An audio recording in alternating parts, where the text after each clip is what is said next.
What's up? What's up, everybody? Happy Wednesday. It's that time of the week again for the CanesBlog Live. We got a doubleheader tonight. As always, you got me at 7, going from 7 to about 8:30, and after me, you got the Canes Insight Show. So plenty of entertainment for you guys. Let's see. Canes calling. What's going on? Let's see. Let's get the. What's up, Sigmund? How you doing? Let the chat fill up a little bit. Yeah, so how's it going, guys? Got a little some summer content to talk about. Max, what up, Max? How you doing? All right, waiting on a couple guests. They should be coming in a little bit. What's going on, David?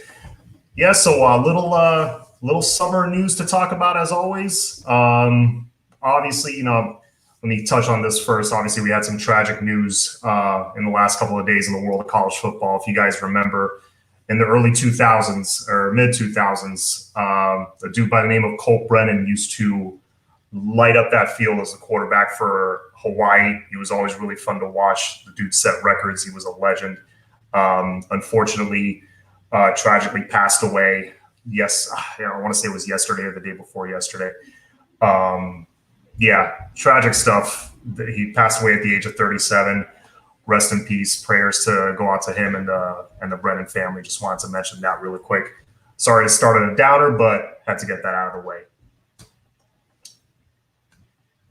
Hit that like button, guys. Hit the like button, please, when you have a chance. That it helps with the channel, with the algorithm. And by the way, I know new background. It's lagging a little bit. I'm adjusting, so please bear with me if If I'm lagging a little bit, I apologize. Let me know if I am. Les, what's going on? What's up with the Pope rumors? Well, Sigmund, I'm hearing what you're hearing, man. It's basically, we may have, one or two receivers hitting that portal. There are rumors that Pope may be that guy or one of them. Nothing's official yet. But stay tuned. We'll see. I mean, as we've been saying, we've been beating this dead horse for the past few months with all the new young talent coming in. Between I'm not even talking the guys on the staff already, like Keyshawn, Restrepo, all these guys that are going to get playing time. You got still Romello Brinson, you got Brashard Smith, you got Jacoby George. They may bring in a portal guy. I'll touch on that in a second. So, certain guys may get pushed out. There's 13 receivers on this roster right now, and they may add one through the portal. So, they're trying to upgrade this roster. That's all I'm going to say. Them sports folks, what's up, man? How you doing? Heard he was heading to FAU. Yeah, I've heard a couple different things. That is one of them that I've heard of. If rumors are true, good for us. And Pope. Listen, man, I really hope, if Pope lands somewhere else, I wish him the best, man. I really hope Mark Pope gets those hands fixed because he's dangerous in the slot, man. Because remember, while yes, he did drop quite a few balls. He was very impressive in that spring game. He showed that he has been working very hard. And if you've noticed, with him and D. Wiggins, whenever they drop a ball, they're usually wide open. I mean, wide open to the point that there is no one within, like almost in the camera shot. And if you watch the film, those guys know how to get open, which is a skill in and of itself. Those guys can come off the line quick, put a move on you, and get open. So if they could just fix their hands, both of them can do really well, depending on where they land, if they go anywhere. That's just my take on it. I think and I hope they do well. Have you heard any rumors about Amari Carter transferring? I have not heard anything. If anybody in the comments section, if anybody in the chat can shed some light on that, I haven't heard anything as far as Amari Carter going anywhere. I think they really want to use him at striker or at linebacker. I think they want to move him around, which I think will be great for him.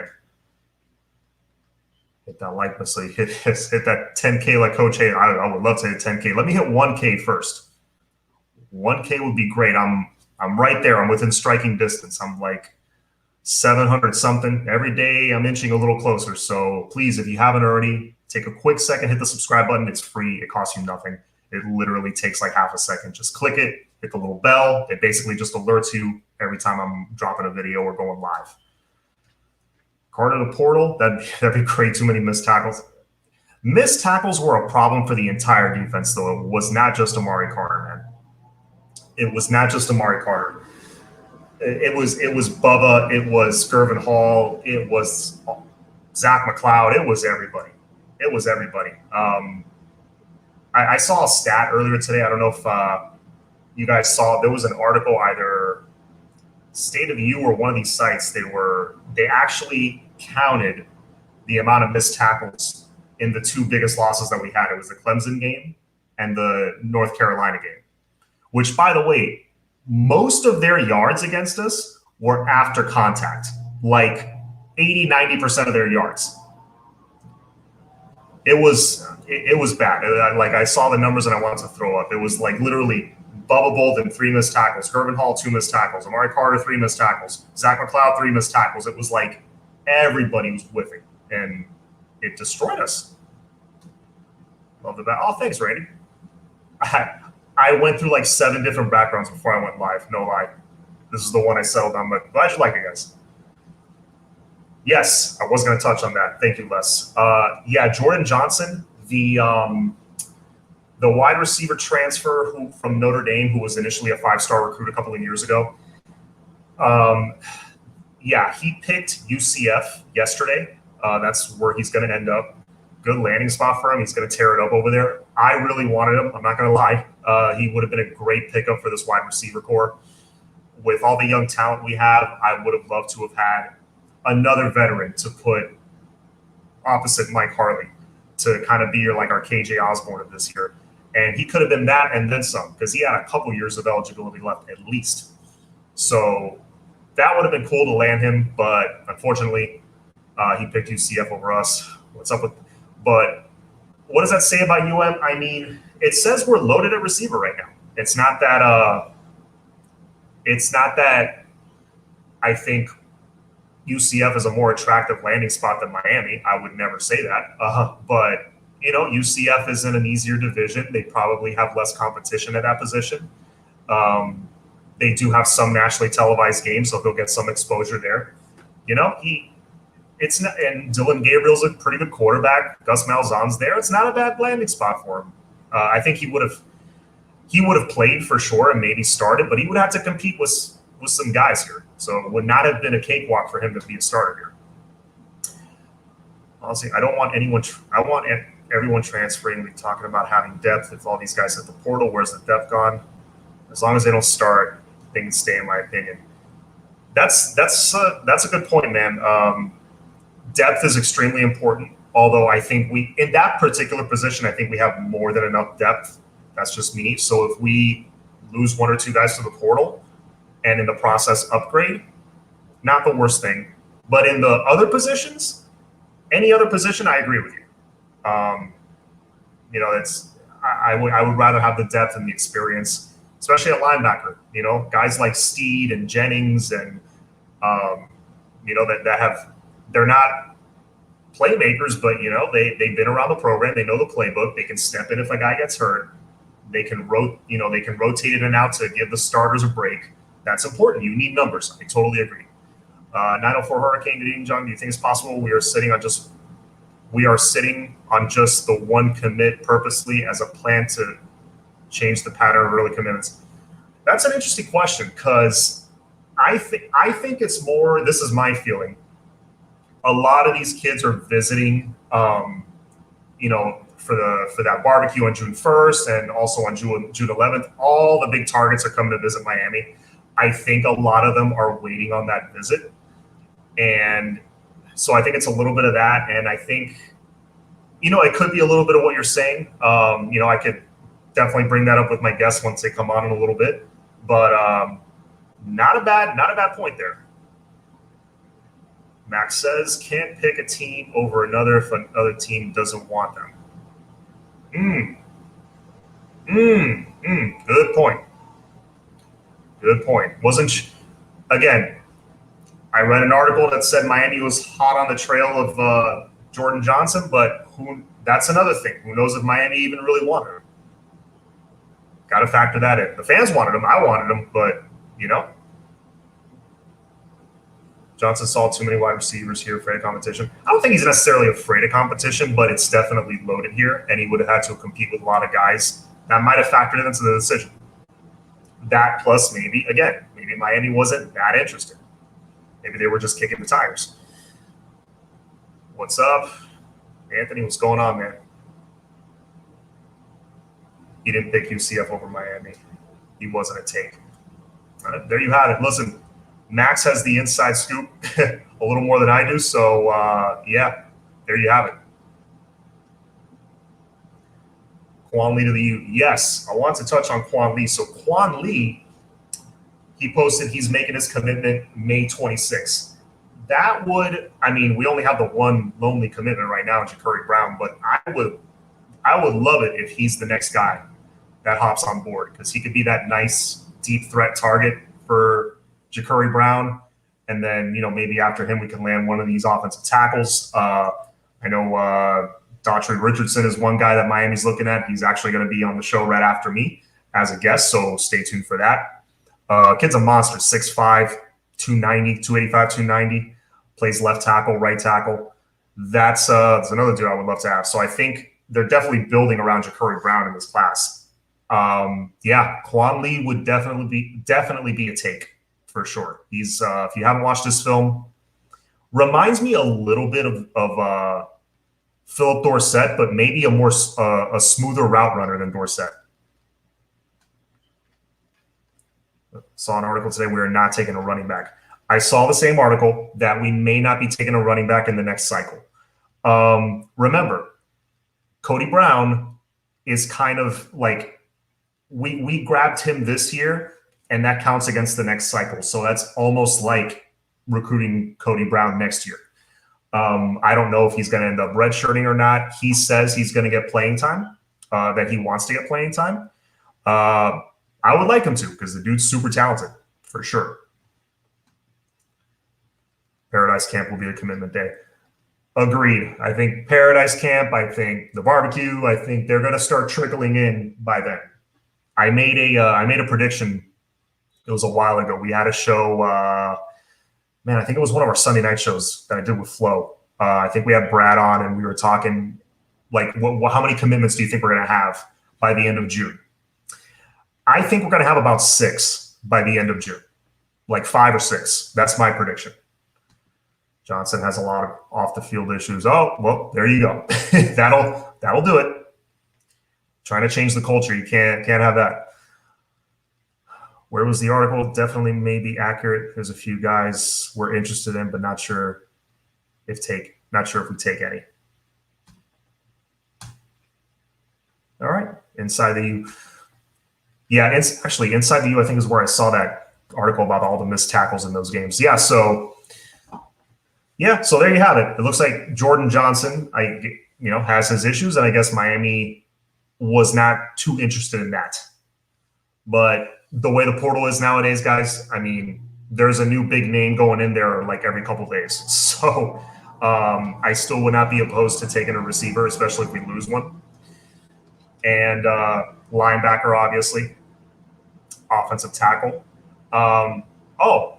If anybody can tell me in the chat, probably Max can. We moved up his commitment date. Any help to us? Did he move it up to May 26th? Like that's the new date, or did he move it up even further? I would love to get Quan Lee. He's definitely a very talented player.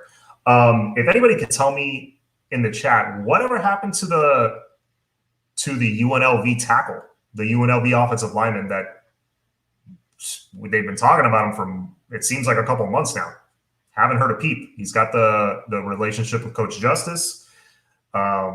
We just lost Ja'Kai Clark for a little bit. I hope we don't lose him for too long, but he'd be a good replacement. We like you said, we need depth. We have my first guest. Give me 1 second, folks. Concrete. What's going on, man? Hey, what's good, brother? What's up with you, bro? Not much, man. Been a while, man. How's everything? Everything all good, man. I'm saying just getting adjusted to this coaching life. You know what I'm saying? It's fun. It's pretty interesting to see the other side of the ball, from the headset point of view. And it's definitely commendable, man. Like these coaches, like the things they gotta put up with, like not from player in general, just overall everything. Like it's definitely deserves more respect than it gets. For sure. So, Yeah. for the people that don't know, you started coaching back at your old high school, right? Not my old high school. It's actually like right next to my old high school, but Okay. I probably live close. Like when I went to school, I probably lived closer to that school than my old high school. But I was like right on County Line Road, so I wasn't in the county, so I had to go to the other school. I was like, whatever, man. But you know what I'm saying. But going to coach at the school, I do want to get back to my old high school, but you got to take steps, earn your rep. Yeah. What's up, Anthony? For sure, man. Yeah, man. So yeah, we're just talking a little recruiting, a little transfer portal. As always, the transfer portals become like when there's nothing else to talk about, that's the hot topics. So yeah, position of needs. Yeah, man. For sure. Have you looked into this kid? Because I mean, you're a linebacker. You know linebackers. Have you looked into this kid Dimitri Moore at all that they've been talking over the last week? Nah, I haven't looked at. Is that the kid? Nah, I'm thinking about wide receiver from Notre Dame. I haven't heard of Dimitri Moore. Dimitri Moore is the linebacker from Vandy, from the SEC. He's a middle linebacker. When you have a chance, look up his tape. He's really good. They had him on Canes Inside last week, actually, and that's a dude I would really want to add to the staff. He sheds blocks well. He stops the run, which we desperately need. He tackles well. We absolutely need that. Chug Mo Beer, what's going on? Let's go CanesBlog. All right, another great show. Smash the like button. Let's get this channel to 1,000 subs. Thank you, sir. Appreciate that. Is he inside linebacker or outside? Dimitri Moore, he plays inside from the tape that I saw. Okay. But I'm sure he can move around.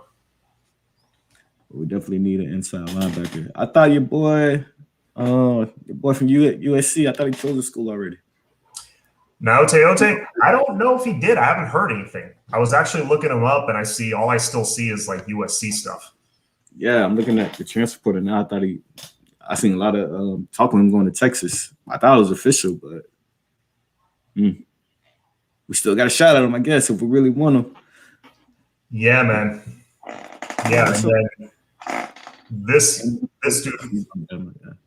dude from that Terry Hanley's mentioning, Johnson. I believe that's Tyree Johnson. This dude. Let me confirm that. Hold, please. Tyree Johnson from Ohio State. Yeah, this dude hit the portal. Apparently was not getting a ton of playing time, but was a 5-star recruit in the 2018 class. Yeah. And that's just more talent, man. And he's from Jacksonville, so I don't know. We're kind of loaded at that position already, kind of like wide receiver, but it's like, do you turn away a talented guy like that if he falls in your lap?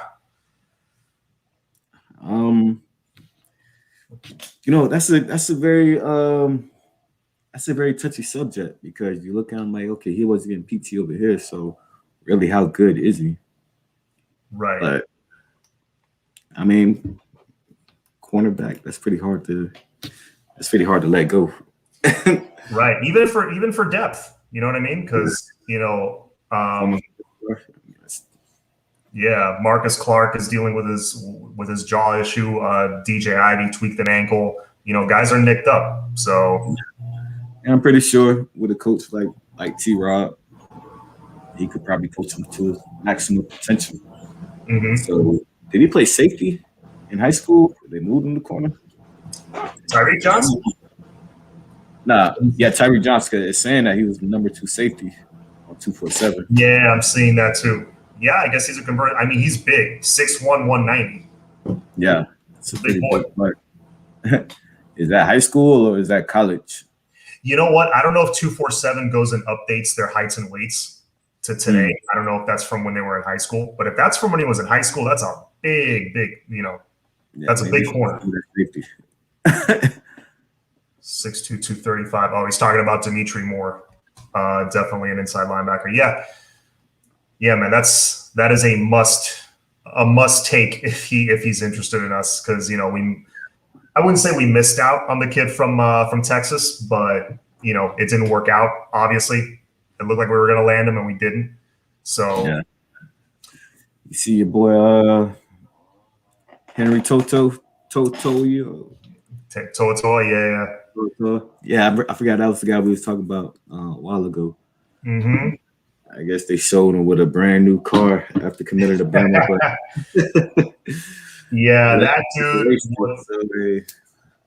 Listen, that dude would have changed our defense, man. 100%. That guy's a player. That guy's a playmaker. But yeah, you saw that, right? He posted a Camaro, brand new Camaro, red with the black stripe, badass car, and then took it down immediately. Nick Saban got to tell him the rules before you get there, man. Come on, Nick, you slipping. Yeah, I guess it's about who got the bigger bag now, man. But allegedly, wasn't that pay to play thing like it was getting like it wasn't locked in yet or something? The image and likeness thing, right? Yeah, there was something happening there that momentarily it looked like they were going to push back the voting on that for like another year, but then they saved it. They say no, it's still going to be on track for July 1st. Who has to vote? Is that? I'm not sure who has to vote. That's a good question. Okay. So I thought it was already passed, man. I guess Buddy just signed the bill, but yeah, it's just getting it done for the state of Florida. Yeah. Yeah, he's only considering us if Alabama couldn't happen. Yeah, there you go. Toa. Now we got the big. I think Toa is like Nick Saban's like, hey, you want to win week 1 or you want to lose week 1? like what we used to tell players, man. Like Jimmy Johnson would say, join us or get beat by us. Hey, Manny said that. He said that in 2019. He said, join Miami and get your ass kicked by Miami. I was like, okay, I like that. And then we go. I like that, but you gotta win a little bit first before you say that. Yeah. He's kind of. I love the attitude, but I'm saying he's kind of ahead of yourself right now. I'm saying just chill. I'm saying that's probably for him meeting Jimmy Johnson that whole summer. I'm saying, hey, you ain't got Jimmy Johnson status right now, but I'm saying we hoping that you do. But we still got, hey, these guys just getting off the board, man. Miami got to move quick. What's going on? Yeah, man. Got a Texas guy. He's in the portal. Yeah. No, and before you came on, we were just talking. I think it's 904 Hurricane was asking, you think, I wanted to get your thought on it. You think one of the reasons why we only have the one commitment right now, we only have Ja'Cory Brown and no one else, that we're kind of holding off on taking more commitments, maybe because let me see what his question was. I'm assuming because of transfer portal. Possibly. Here it is. All right. Do you think it's possible we are sitting on just one commitment purposely as a part of the plan to change the pattern of early commitments with late decommitments? Oh, okay. I remember we were talking about that too, man, because everybody was scared that we didn't have that many commits, but then we were like, but it's better than having all these guys commit and then decommit. Like, last minute. Yeah, but it's still scary though. I'm not gonna lie. When you only got one commit for the 2022 class, like that is pretty alarming. But you know what I'm saying? We just gotta have our faith in the coaching staff. Me too, Anthony. I was pretty shocked to see that yesterday about Bond. Oh yeah. Well, I thought Bond was a lock a couple months back when he and Ja'Cory visited and Ja'Cory committed. That's when I I thought Bond was coming right after him. I was like, that's our franchise QB, and there's his target, his deep ball target. But no, man, he went to Florida, which I was a little surprised by. There's like pictures from. Oh, Max Scherzer said that post is fake. What wrong with Isaiah Bond? That's a good question, man. Good question. I am not sure. I mean, we're not going to land the ball, obviously, but yeah, a guy with that kind of speed, you wanted him, obviously. Yeah, I would love to get him. Mm-hmm. I mean, that was a dude that ran at 10 point something in the 100 meters, I think. Was it really because of track? I don't know, but I wouldn't say. I mean, if you're talking about Florida letting him run track, I don't see Manny saying, "Nah, you can't run track if you play football." Oh, he did say that? Nah, I said I don't see Manny saying that. You don't see Manny? Yeah, I don't see him saying that either. And the difference between track in Florida and track in Miami, it's not a huge difference. I mean, we've had some great. I mean, Santana Moss and Reggie Wayne and all those guys, they used to run track. Yeah, I'd rather do a track meet, and then go to the beach. Yeah. Staying in boring Gainesville. Spell it with me, Anthony. BAG. I want to say that too, man, but I don't want to use the bag as an excuse every time, though. I don't want to say the bag is. I don't want to use that as an excuse every time we lose the guy to the SEC. I'm saying, yeah. So we got to get. Me neither. I mean, it definitely is a factor. It 100% is a factor, But Miami, we've been in this game long enough to know what's going on. So got to be some way to overcome that. Absolutely. We got your boy Avante. So right. So in Florida, that was a shocking pick. What do we do to get him? Well, he said Ed Reed, but Ed Reed is still on the staff. Ed Reed was his coach in the I think in the Under Armour All-American game, and he had just been hired like the month before as that chief of staff at the time. So, yeah, he had to have had something to do with that, man. Greatest safety of all time is in your ear for an entire week of practice. Miami, if you want to win, baby. He had to. Yeah, no, that was the first big domino to fall as far as recruiting in the last couple of years, and then you got Williams and Taylor in this cycle. That 2020 class, like even though we was ranked, I was like 12 or 16. Yeah, I don't. That's crazy, man. I don't understand that ranking because that class is pretty. That was a pretty solid class. I don't think they factored in portal guys, which they should. If UM gave a card to a recruit, we would get the death penalty. Man, on the spot. Oh my God! If there was an Instagram post that had to be taken down, it would have been all over the news. I wonder why the SEC, man. Well, listen, I've always said we can land those caliber of guys if we start winning 9-10 games a year instead of 6 or 7 games a year. And we're not playing the SEC; we're playing the ACC. We have talented enough guys to win the Coastal pretty much every year. We just haven't developed them. The SEC, like even the teams that be losing, they be getting top guys. The SEC got immunity or something, man. They just got the bag. Like I'm saying, just able to pay guys in the NCAA too.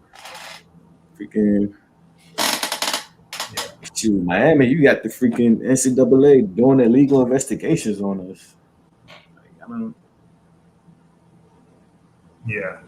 He has not even visited them. He did visit us. Has to be back. If you're talking about Isaiah Bond, I don't think that's what happened with Marshall. With Jason Marshall at corner, I think Miami dropped the ball on that one. Yeah, wasn't that Marshall when like somebody announced it early? You got pissed off with him? Somebody leaked it. This is what I understand. What I've heard from a few people say that somebody leaked it, and he said he wanted to keep it quiet. He wanted to announce it. That kind of pissed him off, and He went to Florida. Yeah, I wouldn't want to piss him off so much. But. I mean, that's a dumb thing to get mad over. I agree, but he probably had his reasons. I don't know. It could have been something deeper, as far as somebody leaking it. Like he probably didn't want certain people to know his son. So, who's our next commit? I'm putting the positive vibes out there right now. Quan Lee is our next commit. That's he's our next. He posted that he's announcing May 26th his commitment date. So, in fact, he may have moved it up further. I'm not sure, but May 26th, I believe, is Quan Lee's commitment date. Okay, I did see that.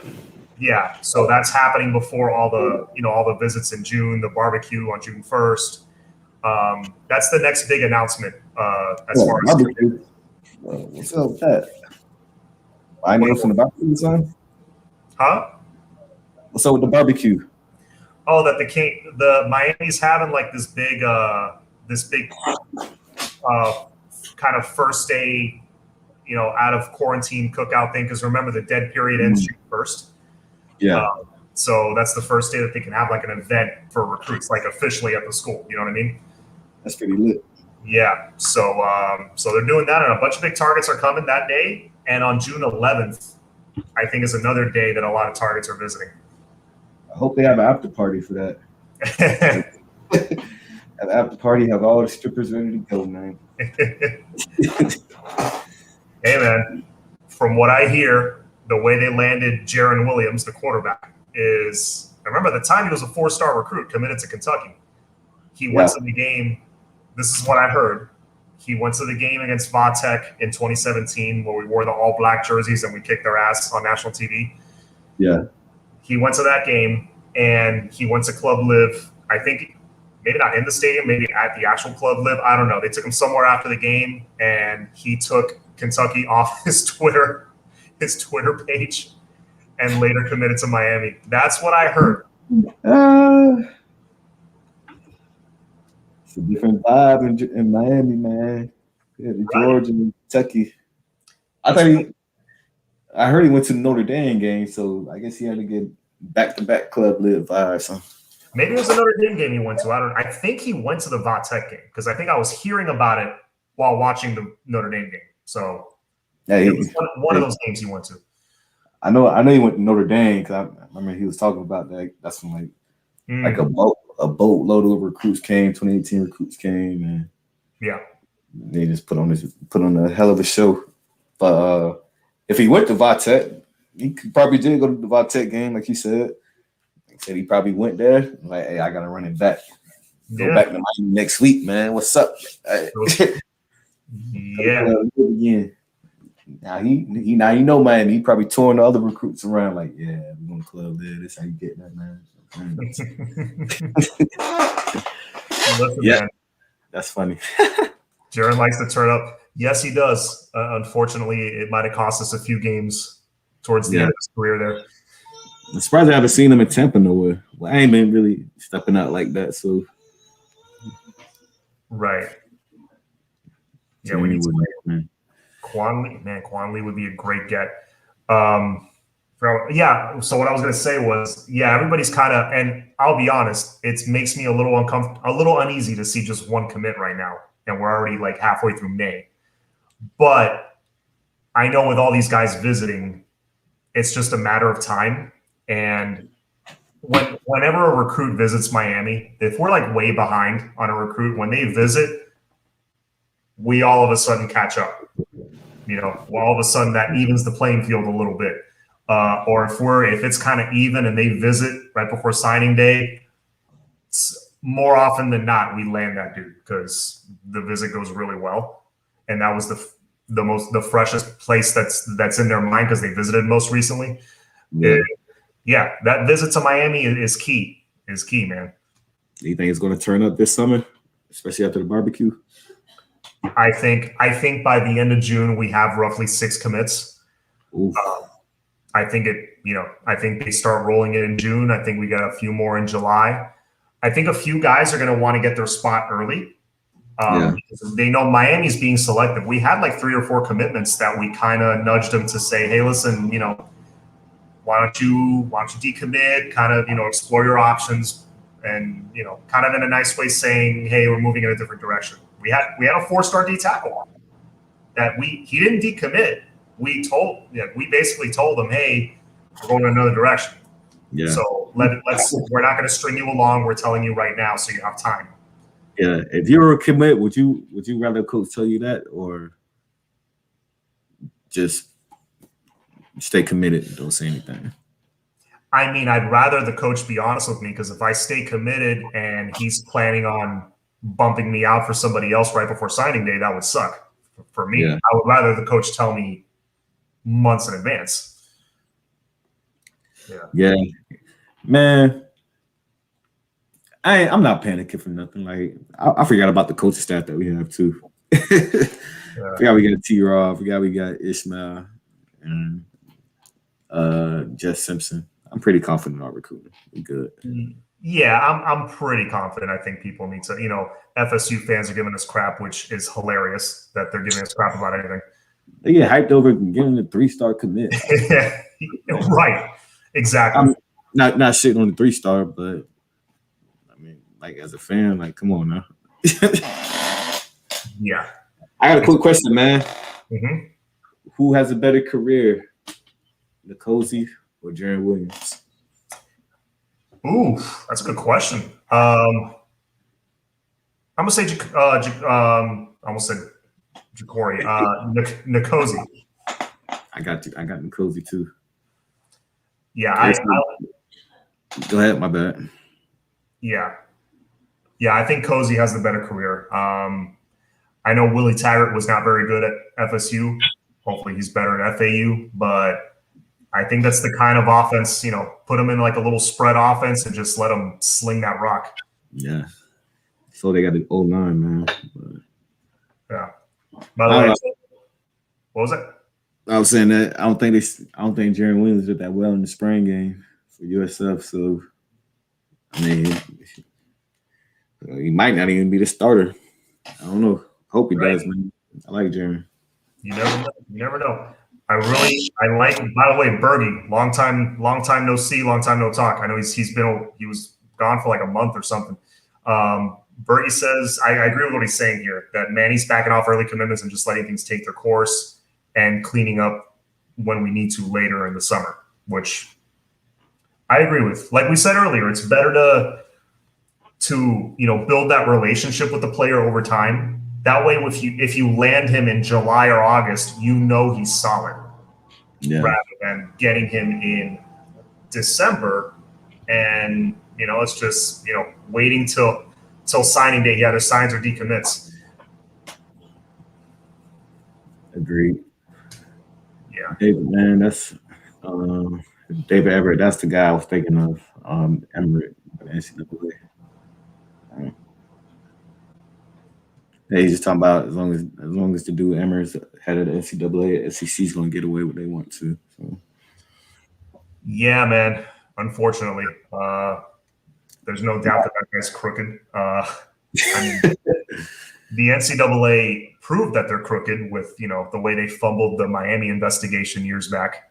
Yeah, I'm so glad they got caught with their hands in the cookie jar on that. Like, oh, me too. They've really been punished, like somehow, some way. I hope college football at least just breaks away from the NCAA. I think eventually that's what's going to happen. I don't know if it's going to happen anytime soon. I think the player likeness thing is going to, keep players happy for a while. But eventually, I think that's where it's going. Eventually. Especially after this year, because they really had no say-so on COVID. Like, they didn't do anything about it. Like, pretty much every program, every conference had to come up with their own, what they want to do. So, I don't really need the NCAA. All they are is just the rule setter. Yeah, the governing body. That's all they are. Yeah. I think Cozy could do better, but let's let him win the starting jobs first. Nothing's guaranteed. Agreed. You're right, Bergie. That's true. Nothing's guaranteed, but I don't think Tiger forgot about that FSU Miami game in 2018. Yeah. No, that's still fresh in his mind, I'm sure. Because if he wins that, if he holds on to that 20-point lead and wins that game, he probably keeps his job another year. Yeah, he still has a job because they were like, I think there's 4-2 around that. Yeah, they weren't bad. They weren't bad heading into that game, and they were kicking our ass the first half. If they finished us off, who knows? But they blew it. The second half that year, I remember they was beating the hell out of Boise State. I remember watching that. Yeah, that was the following. That was the infamous. I think it was Tamari and Terry. He put on the mask. He said, "Oh, Florida State's back." And he put on the mask, and they were making fun of him on social media. I think that was 2019. Yeah, that was 20. What was it? 19? Yeah. You're right. It was the following year. They blew a lead against them, and yeah. See, Jared game wasn't impressive. If he can't win the job, I have no idea what he's going to do. Me neither. Renial, highest rated commit. Nigel. He's talking about Nigel Kelly decommitted and probably be a Cane. FSU's pathetic. Nigel Kelly right now is our top defensive end target. I think. I mean, he posted a thing earlier this week. Blessed to receive an offer from. They all, whenever they get an offer from a big school, they always post it. Yeah. I'm blessed to receive an offer from. I want to say it was Clemson that offered him. So people were like, that's it. I'm like, no, that's not it. We've landed some big time guys that got offers from all the big schools.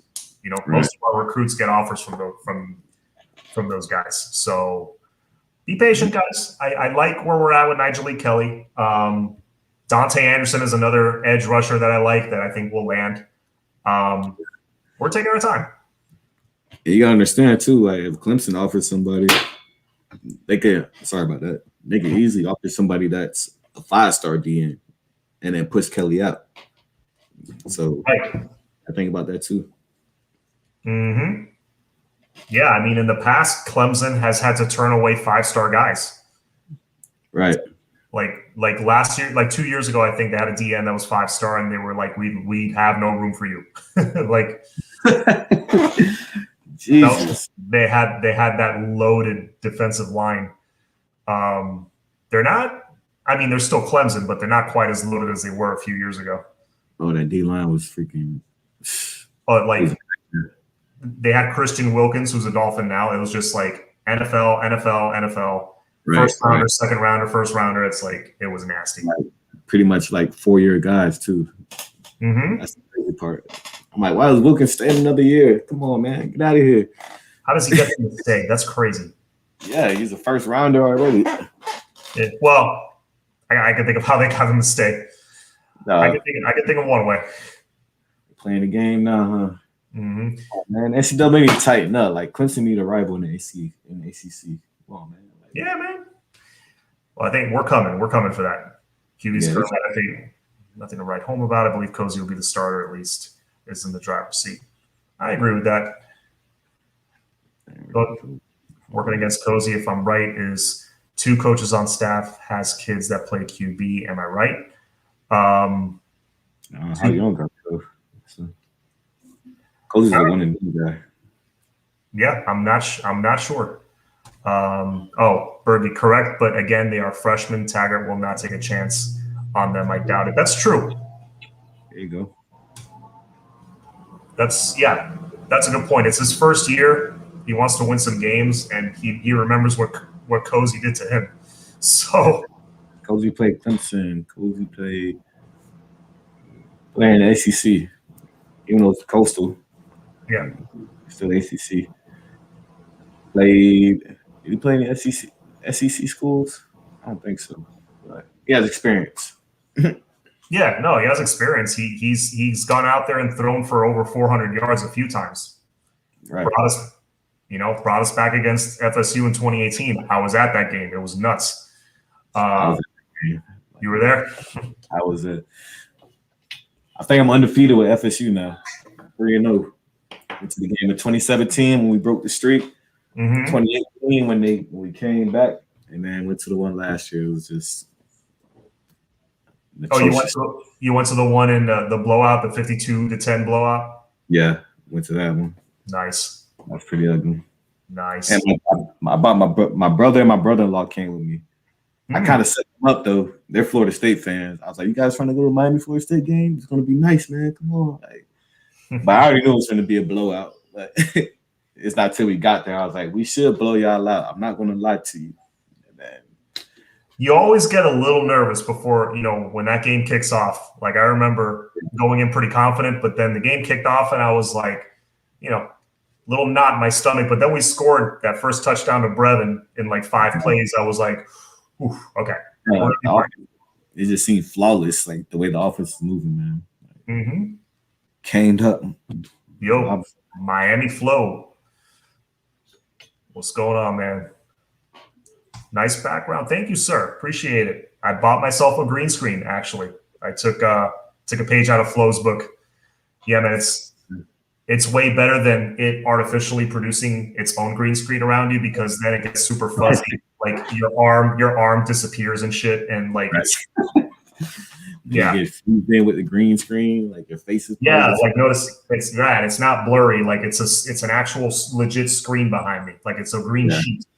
And StreamYard, I know Zoom, you could do a background without the green screen. I guess depending on what camera you got.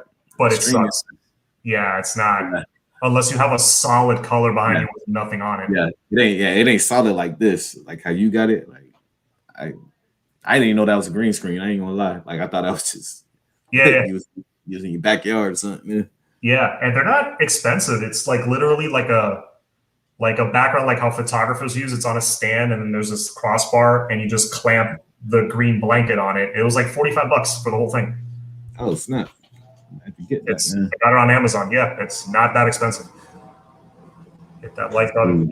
Thank you, Les. Let's see, what's the word on Pope transferring? It seems like the noise got a lot louder.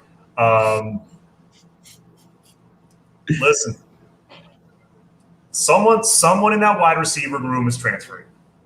That's what I think. Is it Pope? Maybe. I've heard some things. Just wait on it. Well, we can all see that coming, though. Yeah. It's going to happen. It's just way too much. It's a crowded room with a lot of talent and more talent coming in. So, Miami's looking at the Notre Dame wide receiver. Oh, more talent maybe come in. So. Right. Yeah. No, I don't know if we were talking about that once you came on, but yeah, that Notre Dame wide receiver that went to he chose UCF. Okay. Damn. Well, I'm cool. Yeah. I mean, it's not like we needed him desperately. He would have been nice to add to the receiver group, but yeah, UCF grabbed him. From what I understand, from what our boy Max was telling us in the chat, that he had a few off the field issues, and Miami was like, "Now we're good." Yeah, like we need to play football. I think we don't need to deal with that and then try to play football. Like, I just want a linebacker, man. I think stop looking at receivers. We're good at receiving now. All right, let's get us a linebacker. We need to recruit that. Transfer portal is tough, man. Like that's a priority. Yeah, man. I think they're taking their time. They're waiting for the right guy. Hopefully, Dimitri Moore is that guy. We'll see. It's so tricky because you can't really look at outside linebackers because a lot of them nowadays are like 3-4 outside linebackers. Right. Yeah, like, none of them's a true Mike. Right. DeAndre Johnson, sorry. Our boy all about me. What up, man? Come on, man. It's Wednesday, man. We starting that early. I mean, it's almost 8 o'clock. The sun's going down. I was gonna start, man. I was like, it's Wednesday. I wait till Friday. Yeah. If I was a gambling man, I'd say Pope, Redding, Peyton, or Wiggins. Well, I keep forgetting about Redding, man. Damn, I like Redding. I like Redding. What's going on with him, man? Like he seems like hella hell of a talented kid, man, and just a strong kid. I don't know. Our next guest might shed some light on that. Yep. What's going on, Max? Not much, man. Just watching the show. I figured I'd hop on for a little bit. Alrighty. I don't know if you've met our boy Concrete from the Canes unit. I have not. Yeah. Yo. Max knows his stuff. That's all I'm gonna say. Appreciate it. I appreciate it. I try. Yeah, man. So as I was bringing you on, Concrete had a good question. You were talking about Reading, Concrete? Yeah. What's up with Reading, man? Like, I haven't been on the radar like that. Yeah, it's kind of hard to say. Like, obviously, last spring he was banged up, so he didn't get the full. I mean, no one really got the full spring, but I don't think he was even fully healthy at the beginning of the season. And then I believe he had COVID, and he's just had some other small little injury things. I don't know for sure. I think that's kind of what's holding him back right now. Yeah, I know he got blasted by Keyshawn Washington in the spring game. Yep. Was that Reading? I thought that was Orson. Orson too. He got both of them. Hey, I like that about Keyshawn though, man. I was like, okay, we got a little headhunter out there, man. Okay, somebody out there trying to lay somebody's head out. Okay. Yeah. No, I like the physical play for sure from a lot of guys, especially him. And I like that it wasn't targeting. He went low. Yeah. Like you're supposed to. And would have been reviewed in the real game. Yeah. But Keyshawn might surprise some people at safety. I like what I saw from him. They might be his name hasn't been ringing like that, man. But after that spring game, he might be a guy to look out for. Yeah. We got Flo saying what's up to Slater Max. That's a little inside joke. My dog. Maiden Day 305 question. Does any wide receiver before the three-headed monsters come in May? Does any wide receiver transfer before the three-headed monster come in a couple of days? I think I don't know if they transfer before, but I think someone leaves at some point. Are you talking about 2020, 2021 guys? Yeah, talking about George, Smith, and Brinson. All right. Yes. I mean, it's right around the corner, but we might hear something soon. Yeah, we got 4 days until they get on campus. Yeah. Which is like nowadays with social media, 4 days is an eternity. That also, man, speaking of social media, that makes recruiting very hard too, man, because I'm saying these kids, they trying to build their own personal brand, man. There's nothing wrong with that, but you definitely got to satisfy the kid. Remember back in the day, you was the one trying to get recruited. Mm-hmm. Now it's the schools. It's basically the schools that's being recruited now. Kind of, yeah. So Burby says, would you guys like to see Manny go with speed at the linebacker position and start chasing Keontra and anybody else? I definitely see Keontra possibly starting at weak side. As far as Chase, I'm all for letting, even the young guys, letting the playmakers get out there and get some burn. If they're good, they're good. Chase will be GDP. Yeah, I don't know. What do you, Max? What do you think about that? Let's say I personally, and I know a lot of people that I've spoken to think that Gilbert Frierson was the best, if not the second best player on defense last year for the University of Miami. So to not see his name on that list is a little puzzling to me. I think he's a lock to start at striker. I don't think there's anybody close to him right now. As far as weak side goes, I agree. I would like to see Chase Smith or Keontre Smith start at weak side, but you can't run Frierson, Chase Smith, Keontre. You need an actual middle linebacker with some size in there. So I would say you pick one of those two, and then you have Gilbert Frierson at striker, and then you can pick a middle linebacker, whether it be Corey Flagg or somebody in the portal along those lines. But you definitely can't start both of them, I don't think, unless one of them somehow beats out Frierson, which I don't see happening. Yeah, I agree. No, and Frierson for sure is a lock to start at striker. I even heard some people saying, "Oh, maybe Amari might take some snaps from Frierson at striker." I hope that's not the case. Yeah, I don't know. Concrete, what do you think? Honestly, I don't see them both starting. He's talking about Chase Smith starting at linebacker too. Yeah, that's what. Yeah, I think that's what he's implying. Like just to put pure speed out there. Nah, because you don't end up getting bullied in that middle. Like you need like one of those inside linebackers. Like that's like a pure inside linebacker. Like he's never outside of the box. He's never apexing.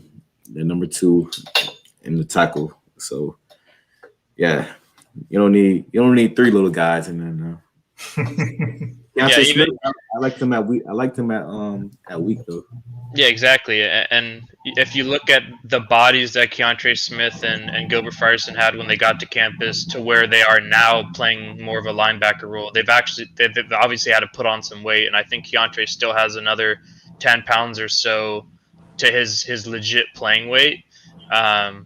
So I mean, you're not going to start any of those guys at Mike. It's not going to happen.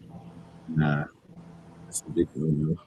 Yeah, I mean, I'm good with if worst case scenario we got to roll Corey Flagg out there. I'm okay with that. That's definitely an upgrade over last year. But if we can land like a Dimitri Moore, add some depth, and obviously that is a huge upgrade. That's pretty sad though when you say worst case scenario. The starting inside linebacker is the guy we have to run. At the University of Miami. Yeah, I never thought that was a sentence I would say. Like I thought when we went from Vilma to John Beeson, it was a drop off at the time. Like, yeah, it's dropped off quite a bit since then. Sigmund says, "What about the defensive end? Are you guys happy with what we got?"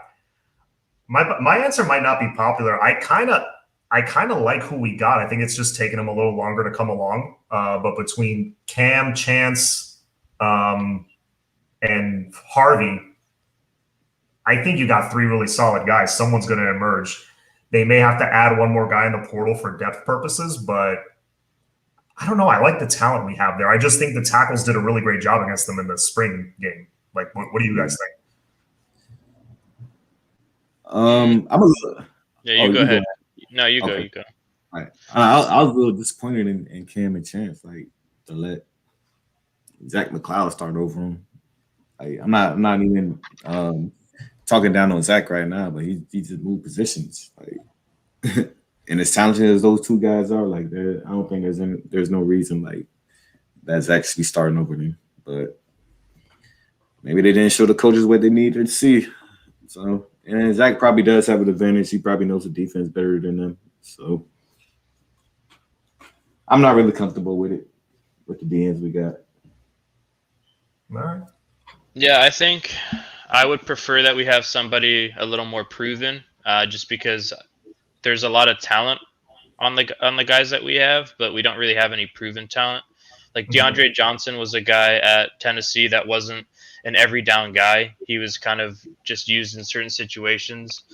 And so I thought he looked good in the spring game, but there wasn't really anybody that proved much outside of him in the spring game.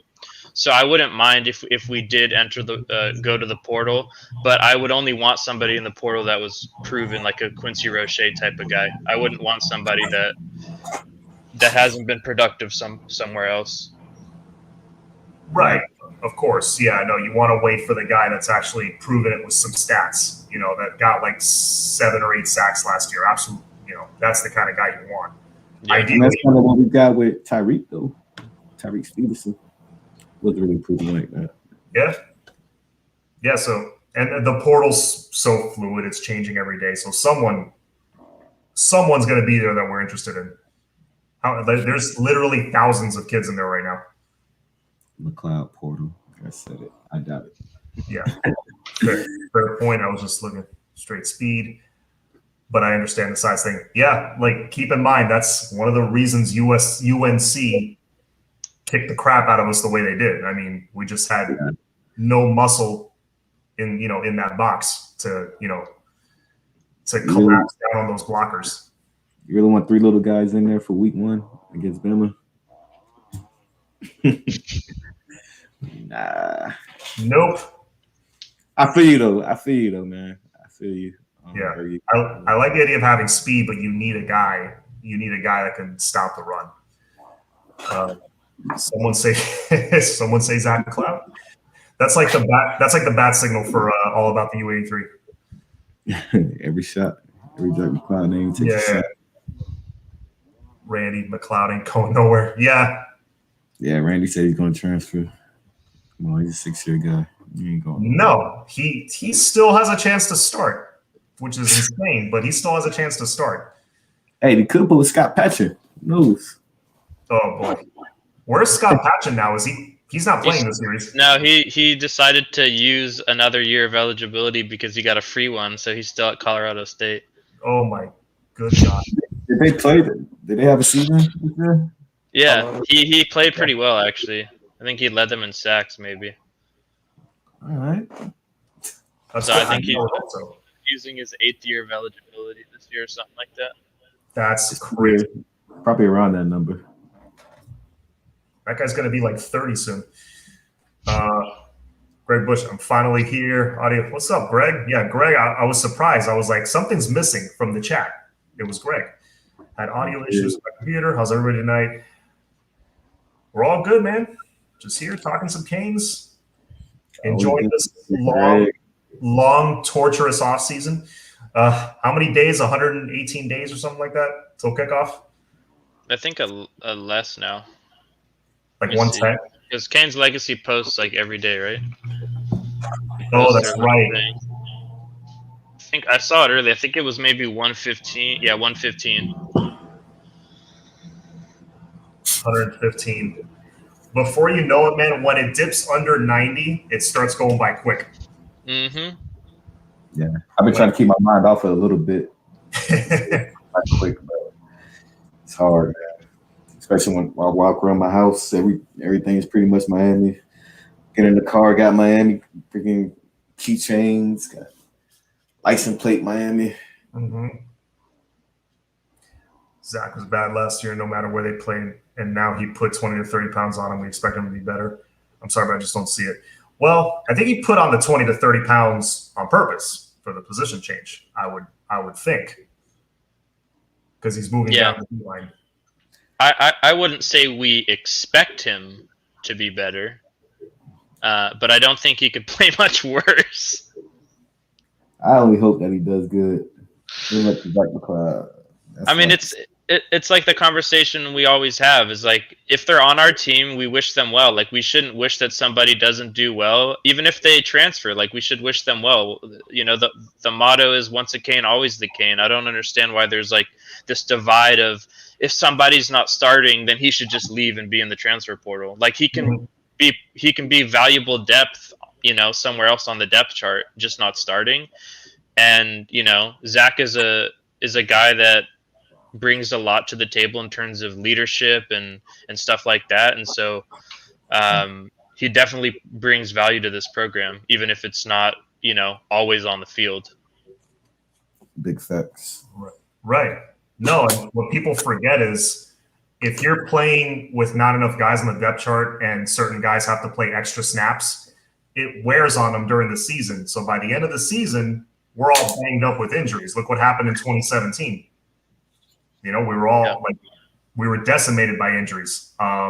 If you just have a guy like McLeod or Jennings that could just rotate in for a few plays and, you know, like load managing in basketball, you know, give the starter, you know, 6 or 8 minutes to sit on the bench and take a break and get a breather. That pays dividends later in the season. You're healthy in November, December.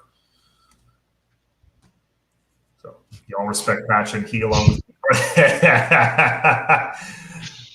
Kehoe's my guy, man. I love Art. That is one of my top dream interviews. I would love to interview that guy. I'll see what I can do, John. You don't say? Okay. All right. Many generations, man. Yeah. No, he's cool. I met him briefly like at a baseball game. I said what's up to him. He was really cool. Yeah, we had him on the Canes Inside Show like about a month and a half ago, but he had terrible internet problems the entire show. But we still got a lot. Right. We still got a lot of good questions in, fortunately. And he said he'd love to hop on another podcast. So, yeah, we'll see what happens. Awesome. All right, I have full faith in Jess Simpson working with McLeod. I don't know if that's sarcasm coming from him or not, but look, Jess Simpson's one of the best in the business at D-line coaching. So if he can improve McLeod a little bit and McLeod gets like 4.5 sacks this year, I'm thrilled. Did you like what you seen in the spring game with McLeod? He didn't really show much in the spring game, I'll be honest. He wasn't that good. You know, Max, I don't know if you saw anything different, but he didn't really do much. Actually, I know you guys were talking about this earlier, so I went on to look at the highlights of the USF spring game, and they didn't even. It was like a 2.5 minute highlight, and Jaron Williams wasn't even in the highlight. So, but yeah, about McLeod. Yeah, I didn't really notice too much from him from the spring game. I saw some things in the bowl game that had me a little bit intrigued. He was able to get some pressure on the quarterback. He didn't have any sacks, but he at least got to the quarterback. So I mean, it's just hard to say. He's learning a new position, so who knows how he's going to be before the season starts. And that pressure came from just him having a high motor Mm-hmm. and being excited to play a new position. Yeah, I remember when he was a freshman. One thing he could do is like anticipate and like shoot gaps well. He would like make plays in the backfield every once in a while. Yeah. He was that kind of edge rushing kind of linebacker, which they kind of coached out of him, I guess. Or, he didn't really fit a 4-3 system because Golden was recruiting him initially. That was a whole different system. Let's see. He had a pretty good game, that Pitt game too. Remember Pittman was up and he had like another game. Yeah, I got redshirted, but he was able to come in. He came up. That Pitt game on the road. Yeah, he played very well in that game, I remember. Yeah, I was like, I'm pretty excited to have him next year. Man. Yeah.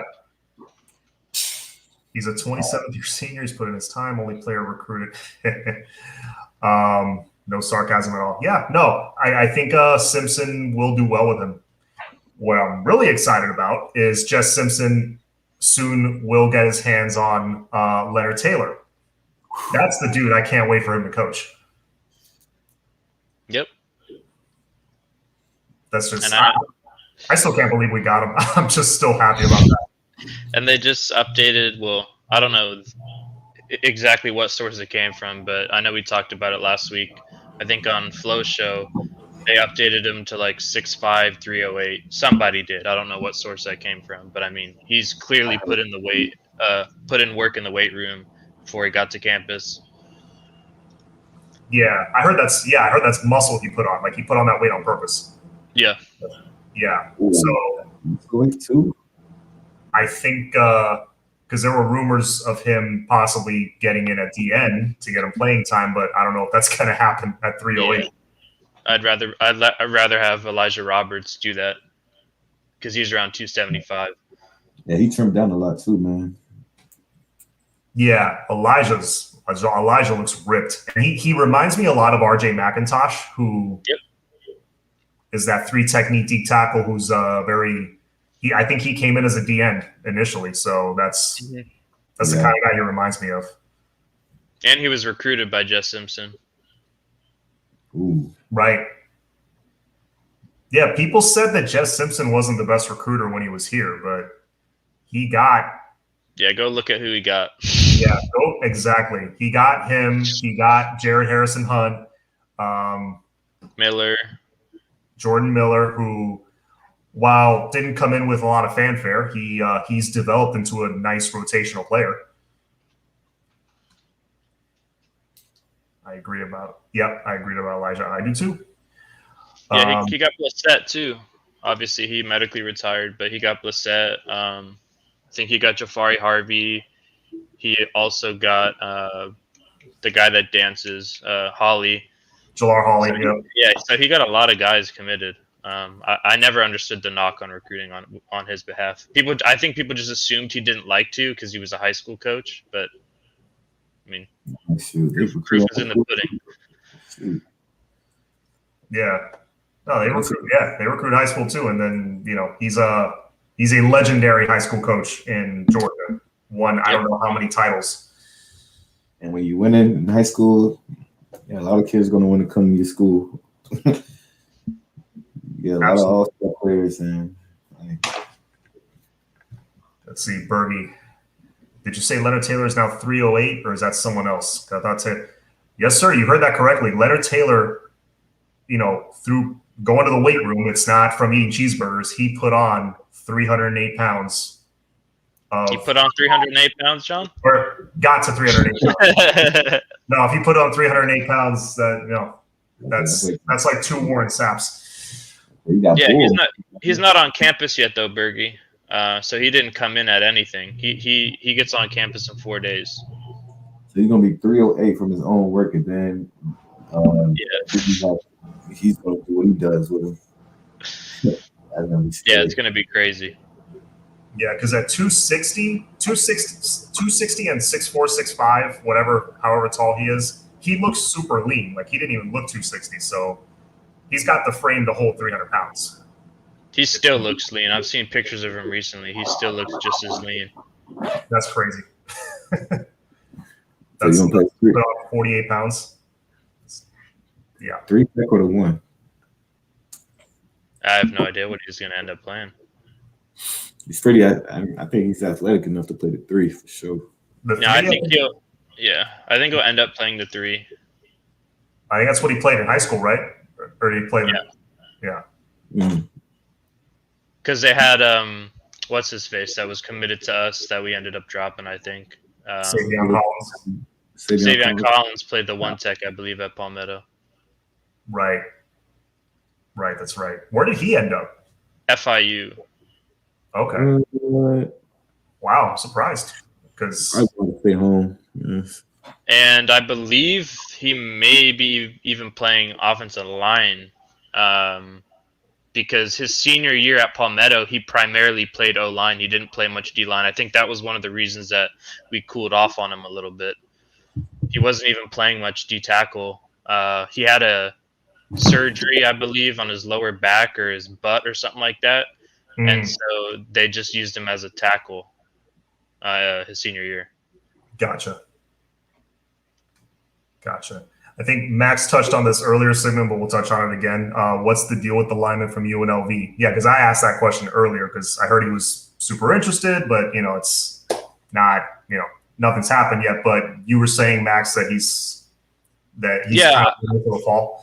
I don't know if he's waiting to graduate. I don't know how his credits are right now, but he could be a guy that's going to graduate and grad transfer. So he's just finishing this last semester, and then I have no idea, to be completely honest. But I don't think he's a guy that goes anywhere until the fall anyway. So I don't think there's a lot of pressure on him to commit right away.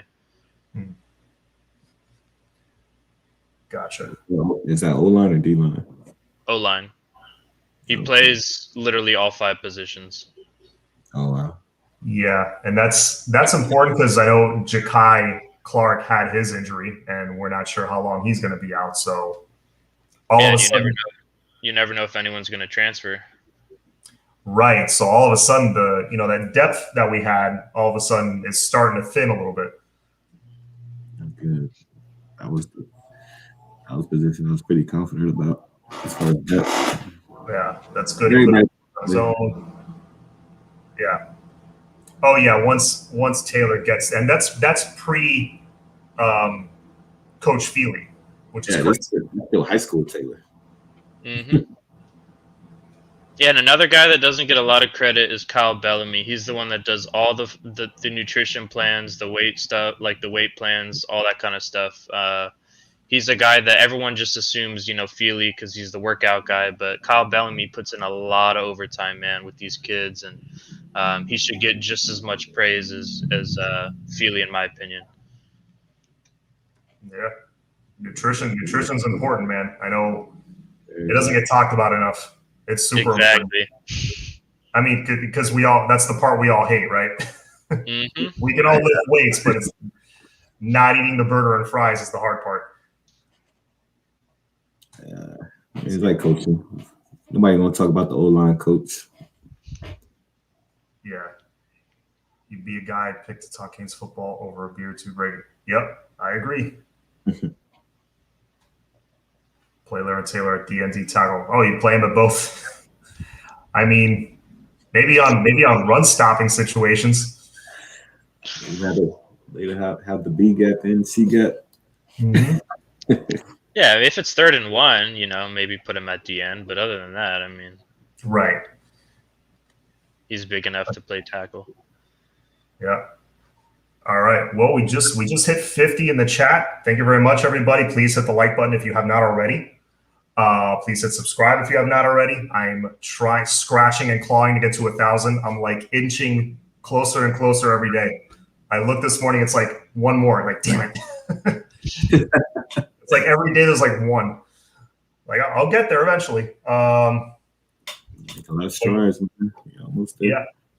But I wanted to ask you guys. So it's been, it's been being posted on Twitter and stuff. Mike Harley is very close to being one of the, statistically one of the all-time greats at Miami, which is crazy. Now, granted, this is going to be his 5th year. It's taken him a little more time, but he only has to average like 5 catches a game to be the all-time receptions leader at Miami, which is insane. Irvin. Yeah. I think Reggie Wayne is the all-time receptions leader right now. So he would break that record. And he's not far off from breaking the touchdown record either all time. He's close. Do you guys think he could do it, though, is my question, with all the other weapons they have?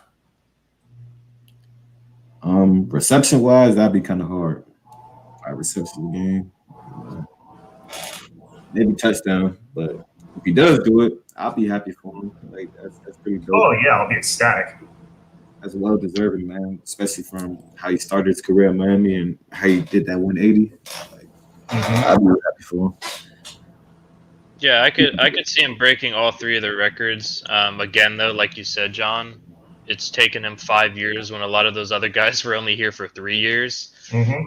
So I mean, it's still impressive, but it would be nice, if me being a numbers guy, I would, use the numbers of the other 3 and then add on what they would have had if they were here for another 2 years and then compare the 2. That's just what I would do personally. But it still is impressive, and I think he has a chance to break them, especially because we have more talented guys around him this year. So they can't just focus on, containing him, because now you have a Rambo to worry about. Keyshawn Smith is playing a lot better. He's finally proving himself. Not finally, but he's starting to prove himself. So you can't just have 2 guys on Harley all the time, like they could have afforded to do last year. So I could see him breaking all 3 of them potentially. Yeah, and he's still playing the slot too. So yep, you get a lot of. Yeah, he could get that 5 per game. I can totally see it, but I can also totally see a guy like Keyshawn or X breaking out, and they become King's primary target. But we'll see. It's definitely within he's within striking distance, which is impressive. And a lot of the production was last year, which is the other thing. Yes, he played 5 years, but you can almost throw 2 of those years away because he barely did anything. Yeah, his production was mostly like the second half of last year too. It wasn't even the full season. Yeah, I think he had 799 yards, most of it second half of the year. Yeah, it's ridiculous. Which is 800 yards in college is basically a 1,000-yard season in the NFL, roughly. Yeah, because you got less games. Right. Let's see. I'd love to see Irvin in this offense. Oh man. I'd love to see Irvin on our team any year. I don't care what offense we're running. Yeah. I'd love to see Ray Lewis too if he can come back. How do you guys think Jeff Thomas would have did in his offense? Who would do in this offense? How do you think Jeff Thomas would have did in his offense? Oh, if he stayed on another year? Oof. Yeah. Depends where his head would be at, but the ability was there. And this offense definitely would tailor more towards his play style. Yeah. Now, do you think Pope and Wiggins had, man? I was like, man, Jeff Thomas they would have. It's easy one. Well, Jeff Thomas did drop that punt against Florida, and also don't remind us. And also got one knocked out of his hands in the end zone against Florida, and he had his not so good moments too. But yeah, Thomas would have been nice in this offense last year. Yeah, but he was good enough to the point where we're not saying if he transferred, I was kind of down, like dang, he's going to transfer, but he doesn't want to be here, so I guess cool. But yeah, like Pope and Wiggins, like we're done with them. Like I'm done. Like it's time to move on to somebody else. Yeah.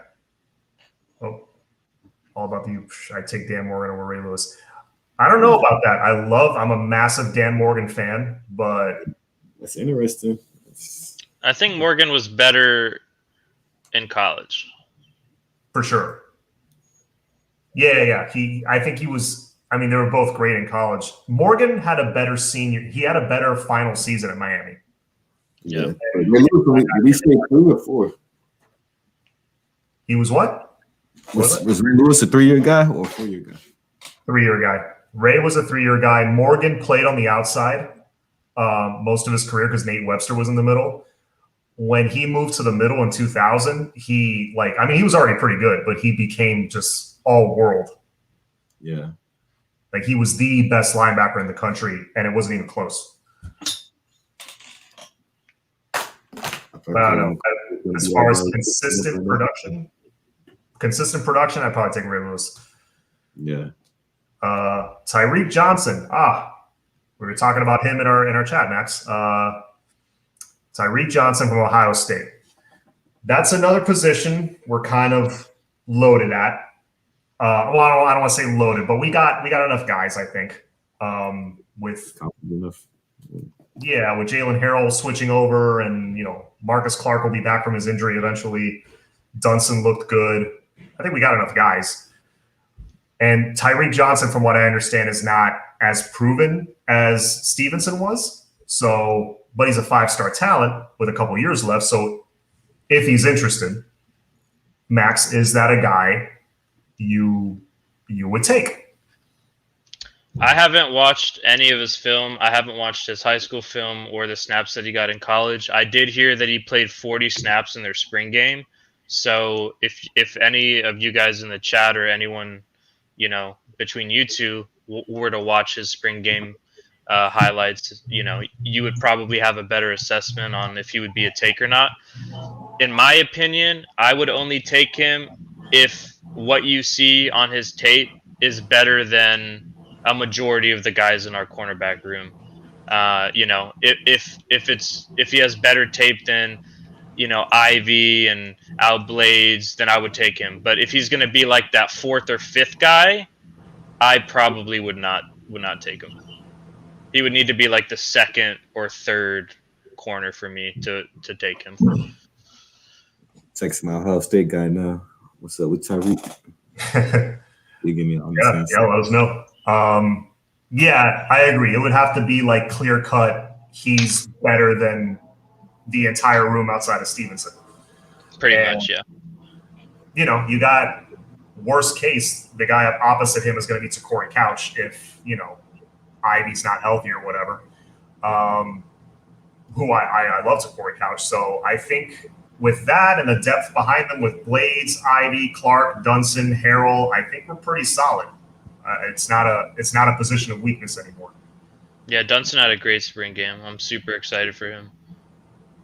Yeah, and I don't know if you remember. I know Max, you're a big film guy. There was the game against Louisville, and he did it again in the game against Pitt, where in Louisville the quarterback was going for it on 4th down or something, and he came in and submarined them and flipped them over. Yep. And stopped them. And he did the same thing on a fake punt against Pitt. Yep. They were going for it, and he shot right through and flipped the punter over. And so I already liked him as a tackler. He's physical. Yeah, no, he's very physical. It was clearly apparent in the spring game. I mean, he was playing press man, and he was super physical. He ended up, having that interception that, obviously didn't count because he was out of bounds, but he played really well. Oh yeah, he was bullying Wiggins on that play. I remember. Hoping Wiggins would be all ACC if they could catch. Dude, they each would have had like 800 yards last year if they could catch. It would have been stupid. We would have won the bowl game, first of all. That is true. Yeah. That is a that's a huge if he threw out there. Yep. Pass on Tyree. What was that company? My Ohio State guy said he didn't play enough for peers, but he's been there 3 years, never cracked the line up. He's like, maybe we could snag him. Yeah, he got there in 2018, from what I understand. He was part of the 2018 class, but he had like studs in front of him. So it's not like he was going to start right away. So, like, technically he has 3 years, though, right? Because 2018 he redshirted, 2019 he played, 2020 was a free year. Yep. So it's not a guy that would only be here for a year. Yeah. I mean, he could technically only be here for a year if he balled out. But if he plays that well, yeah, that'd be awesome. But, yeah, he can play 2-3 years here easily. Let's see. Save portal for linebacker and DN. We don't need to save. We can use portal for the linebacker, D end, and whatever else we need. I don't think we're in the position to save spots right now. It's a win now season. Yeah. Yeah, because Manny already came out and said, I'm going to use about 5 spots in the portal. Yeah. So it's up to him how many he wants to use. It's definitely win now. Let's see. Greg Bush saying, always good to remember that if you're third or fourth string at your position, you are 1 or 2 injuries away from being first or second string. That's true. Never can have enough players at any position. That's a big fact. No, I agree. I'm just saying, I think we have, like 8 guys at corner right now, and that's without Malik Curtis. So. Does he move the receiver? And Restrepo played corner in high school. Really? I didn't know that. Yeah, he played some corner and safety in high school. But okay. I'm kidding. Don't put him back there. Yeah, no. Put the ball in his hands. As well as Malik Curtis, maybe. Yeah, I feel like we have enough numbers there. Because last year we had like 5 corners on the whole team. And we somehow got through the season. Yeah, that was pretty scary. Yeah. Agree, John. We have plenty of corner. I remember on one of, I think it was on Brad's show, Levon Ponder last year during the season was like, oh yeah, when I was in 2007, we had like 3 safeties on the whole team for the entire year. Yeah, that's crazy. Yeah, I think that was when Brad had him on, because I had him on to do spring game film after the spring game. But I don't think he said that on our show. I gotta peep that show, man. Missed that one.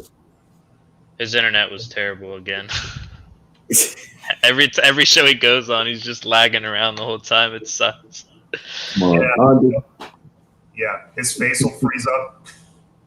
Yeah, it was definitely frustrating, but the stuff that he was saying was awesome. The content was awesome in terms of his insight and what he liked about some of the stuff and what some of the guys could have done better.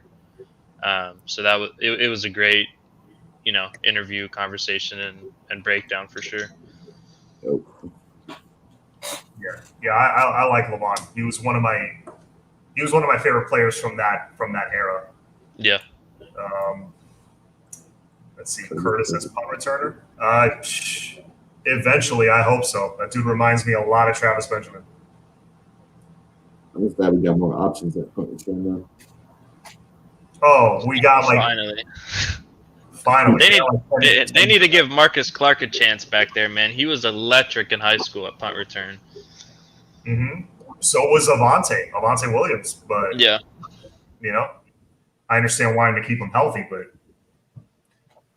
put a playmaker back there. Mm-hmm. Yeah. All right, boys, we've hit the hour-and-a-half mark. I want to give the chat a little bit of time to kind of, rest before Canes Insight comes on. But anything else you guys want to touch on? Anything you guys want to go over? Not really.